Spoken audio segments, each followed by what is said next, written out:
قصتنا النهاردة قصة غريبة شوية لبنت تونسية اسمها أميرة بن أحمد، خبيرة العلاج بالطاقة. القصة دي كانت قضية رأي عام ولسه ما تمش الحكم النهائي فيها. أميرة عملت جريمة ما تخطرش على بال أي إنسان، جريمة بشعة بكل المقاييس، والسبب هو العلاج بالطاقة. أميرة بنت عادية من تونس، اتخرجت من الجامعة سنة 2009. كانت مهتمة بنفسها وشايفة نفسها بنت متميزة ومختلفة عن كل اللي حواليها. كان حلم حياتها تبقى مضيفة طيران، وحاولت تحقق حلمها ده بالرغم ان اهلها كانوا مش حابين شغفها ده خالص، وانها هتبقى بتسافر على طول.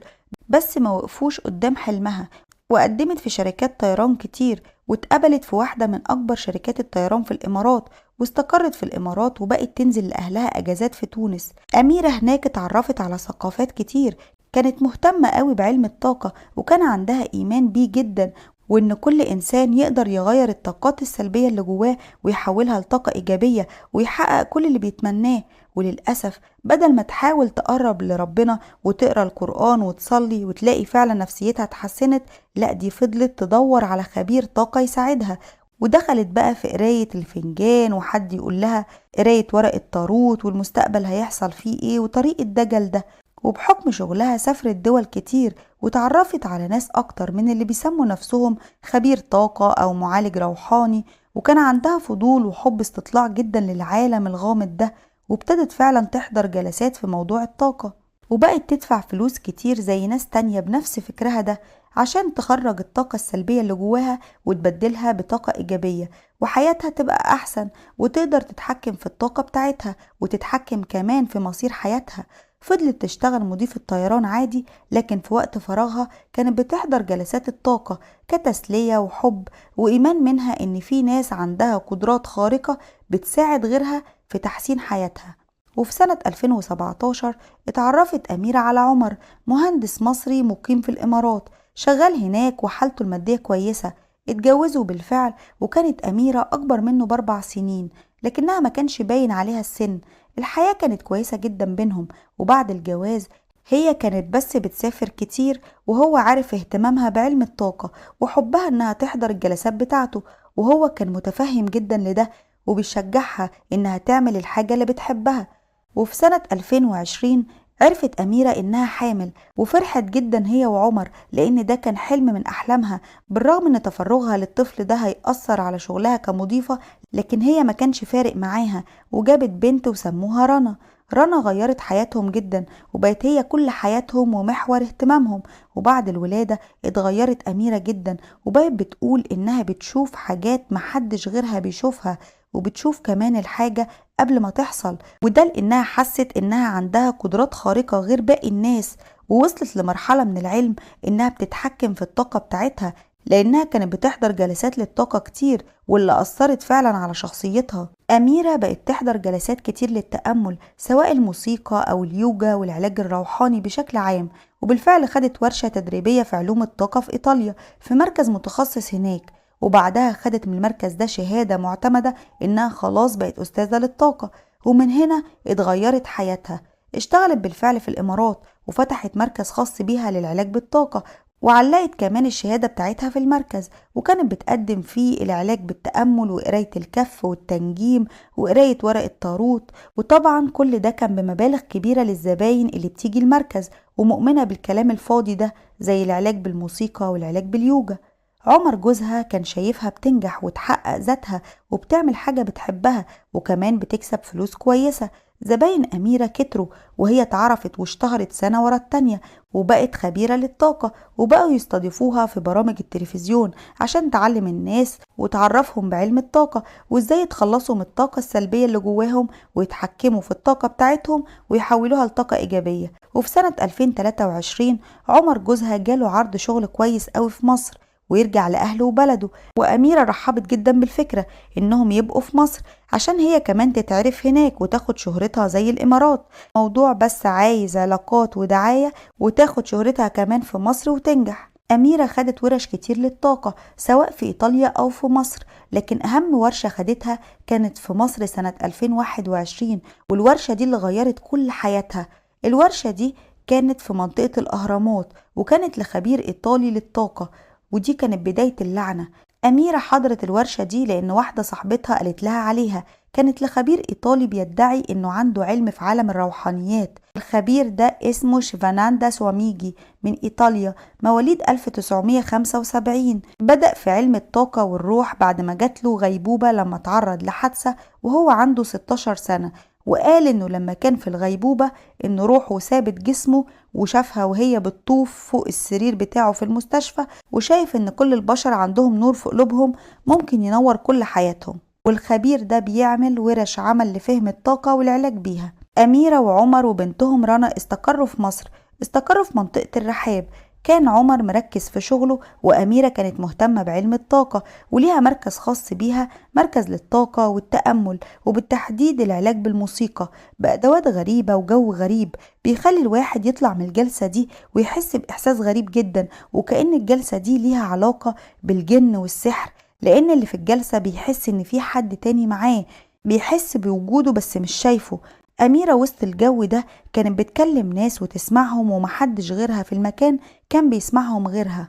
والإحساس ده زاد أكتر عندها بعد آخر جلسة قلنا عليها مع الخبير الإيطالي اللي كانت في منطقة الأهرامات دي. طب إيه اللي حصل في الورشة دي بالظبط؟ الجلسة دي بتحصل دايما في شهر 10 وبيحضرها 15 شخص بس، وساعتها حضرت أميرة وسطهم، ولأنها كانت مؤمنة قوي بأن الطاقة قادرة أنها تغير مصير الإنسان، سواء الحب أو الخير أو الرزق، وكأن الكون والطاقة هما اللي بيمشوا نفسهم كده. وفي آخر الجلسة دي اختارها الخبير الإيطالي وعمل لها جلسة علاج روحاني، ولمس راسها وابتدى يعمل إشارات وحركات وكأنه بيحط نقاط على جسمها ويحددها، وكان بيردد بعض الكلمات. ومن بعدها اتقلبت حياتها الجحيم. حست ساعتها إنها اتنقلت لعالم تاني خالص، ولما فتحت عينيها استغربت ليه اختارها هي تحديدا دونا عن ال15 شخص التانيين، ويا عالم برضو عمل معاهم ايه هما كمان. المهم سألت اللي حواليها انهم اذا كانوا شافوا اللي شافته ولا لا، والكل قال انه ما شافش حاجة. أميرة قالت إنها شافت سيدنا عيسى وسيدنا موسى، وشافتهم كأنهم قدامها وبتتكلم معاهم، وقالوا لها إن تم اختيارها لأن عندها قدرات خارقة محدش عنده زيها. ولما سألت الخبير الإيطالي ده ليه اختارها هي بالذات، ضحك ضحكة غريبة وسكت. بعدها روحت أميرة لبيتها، ومن وقتها وحياتها اتغيرت خالص، بقت تتكلم مع ناس مش موجودة وتاخد رأيهم في كل حاجة، حتى بقت تشوف نفسها بشكل غريب في المراية وكأنها مسحورة. الموضوع زاد عن حده، وفقدت أميرة السيطرة على نفسها وعقلها. ومرت الأيام ولقت الخبير الإيطالي ده بيبعت لها ويقول لها استغفر الله العظيم، يعني إن هو اللي خلقها، فهي ترفض تماما طريقته وإنه إزاي يقول لها كده. فهو طبعا عدل كلامه إن هو ما يقصدش كده، يقصد إن هو المهدي المنتظر، وإن تم اختيارها هي بالذات لأن عندها مهمة سماوية لازم تنفذها. وساعتها حست إنها مريم العذراء، وهو قال لها كده. مرت سنة على الورشة دي وهي مستمرة في العلاج بالطاقة، وفي مرة قالت لجوزها إنها شافت سيدنا عيسى وسيدنا موسى، فجوزها طبعا حس إنها أكيد عندها حاجة نفسية أو بتخرف. كانت شايفة إنها غير البشر وعندها حاجة مميزة عنهم، وكان عندها مشكلة مع عمر إنه ممكن يأذيها في أي لحظة لأنه مش من الناس المختارة زيها. لحد ما جه اليوم الموعود اللي هيتغير فيه كل حاجة. أميرة ترجع لبيتها اللي في منطقة الرحاب، وتبقى مع جوزها وبنتها رنا قاعدين عادي في البيت قعدة عادية. قبل ما يدخلوا يناموا أميرة قالت لعمر إنها عايزة تقعد لوحدها عشان عندها جلسة تأمل. وتمر ساعة كاملة، بعدها عمر يسمع أصوات غريبة كأن حد بيستنجد أو حاجة بتقع، فيدخل عليها الأوضة بسرعة. لا أميرة ماسكة مقص وبتضرب نفسها في منطقة الصدر والرقبة، وعمالة تعيط وتبص لفوق، وبتطلب من حد إن ده وقتها وإنها لازم تموت. وعمر يجري عليها عشان يلحقها، وخد منها بسرعة المقص وسيطر على النزيف. كلم الإسعاف وجم خدوها، وهم بينقذوها يكتشفوا المصيبة الأكبر إن بنتهم رنا مخنوقة وميتة جنبها، وجسمها لونه أزرق وفيه كدمات على الرقبة. عمر ما كانش فاهم أي حاجة، وجري بأميرة بسرعة على المستشفى. أميرة قالت إنها هي اللي قتلت بنتها. الشرطة سابوها كام يوم وبعدها حققوا معاها، وبعد ما فاقت ابتدت تحكي لرجال الأمن أغرب قصة ممكن يسمعوها وأغرب اعترافات. أميرة قالت إنها وهي كانت بتعمل جلسة تأمل شافت سيدنا عيسى وسيدنا موسى بيتكلموا معاها، وإنها خلاص تم اختيارها، وإنها مريم العذراء، ولازم تطلع السما دلوقتي وتاخد بس معاها الناس اللي بتحبهم، وإنها لازم تسيب على الأرض الأشرار. فشافت إنها تاخد معاها بنتها رنا وتطلع بيها للسما وتعيش معاها هناك الحياة الأبدية. ولأنها خافت على بنتها تقتلها بأداة حادة تتألم، ففضلت إنها تخنقها. شوفوا حنية قلبها.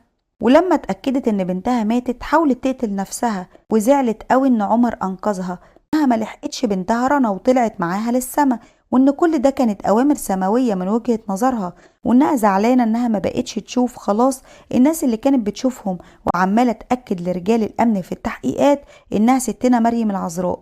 الغريب إن لما اتعمل لها كشف كامل على قواها العقلية لقوها سليمة 100% وما عندهاش أي مشاكل عقلية، والتحقيقات لسه شغالة في القضية الغريبة دي اللي من أغرب قضايا الوطن العربي. القصة دي تنبيه لناس كتير بتآمن بالكلام الفاضي ده اللي اسمه العلاج بالطاقة والطاقة الروحية. كل ده دجل ومدخل للشيطان، وليه كمان علاقة بالجن والسحر، لأن مفيش حد طبيعي وبعقله هيعمل اللي عملته أميرة. هي كانت مسحورة وتحت تأثير السحر، عملت اللي عملته ده وقتلت بنتها. والله القرب من ربنا وقراية القرآن الكريم هو أجمل علاج للروح والقلب. ألا بذكر الله تطمئن القلوب. البعد عن ربنا هو اللي بيخلينا صيد سهل جدا للشيطان يلعب بينا زي ما هو عايز. بسم الله الرحمن الرحيم. ومن أعرض عن ذكري فإن له معيشة ضنكا ونحشره يوم القيامة أعمى. صدق الله العظيم. مسميات زي العلاج بالطاقة أو قراية الكف أو قراية ورق الطاروت، وكمان التنجيم وحظ الأبراج اليوم، ويا ترى يحصل لك إيه في سنة 2025. كل ده دجل وكفر وشرك بالله صريح، لأن لا يعلم الغيب إلا الله. الأبراج والتنجيم ده كله ملوش أي علاقة بعلم الفلك، ده كله من العلوم الزائفة، وهنتكلم عنه بالتفصيل الحلقة الجاية، وكمان كفر وشرك بالله، فتابعوا الحلقة الجاية إن شاء الله. طب البديل الصوتي موجود. هو العلاج بالطاقة؟ تأمل والعلاج بالطاقة بالرنين الصوتي بالآلات الصوتية طبيعية. بالآلات الصوتية، تمام. كانت عزمت رحت لما رحت. عزمت عن مين؟ المفروض هي كانت جلسة تأمل. جلسة تأمل. تمام. التأمل الشخص ده نادالي. بعد ما تنسي جلسة تأمل إيه؟ الشخص ده نادالي أنا، من دون الناس نادالي أنا. تمام. فعملت ايده زي ايده كده، عملت ايده كده زي القلم، وعملت في كل مفاصل جسمه. ده مين هو الراجل ده؟ الراجل ده ايطالي هو. يعني كان في معاكم واحد ايطالي في الجلسه دي؟ تمام. ايه القلم اللي عمل كده؟ بايده بس كده. بايده بس عمل كده. اول ما عمل كده انا شفت ناس تانية ما كانوش موجودين. شفت اللي انا فهمت وقتها سيدنا يعني ايه شفت ناس تانية؟ يعني من فضاء كده طلع سيدنا عيسى وسيدنا موسى. يعني في الجلسه دي لما الراجل عمل القلم ده على جسمي، انت جات لك شفتي حاجات بقى تهيأت لك يعني؟ ايوه بس انا وقتها شفتها حقيقه. ده حقيقي اللي هو مين؟ سيدنا عيسى وسيدنا موسى. دي اول مره تشوفين فيها ولا حصل قبل كده؟ اول مره. انا قبل ما اطلع من البيت انا متعمقه جدا بسوره البقره من سنين. كنت سلسلة سورة البقرة شغالة في البيت. بعد ما حصل كده أنا لما ظهروا لي أنا حسيت إن أنا السيدة مريم، مش قلق بالأفكار، أنا حسيت كده. يعني أنت جالك إحساس بقى وقتها إن أنت ستنا مريم. أيوه. قصة أميرة قصة صعبة، اكتبوا لي رأيكم فيها في التعليقات، واستنونا في الفيديو الجاي إن شاء الله. ودمتم في أمان الله، مع السلامة.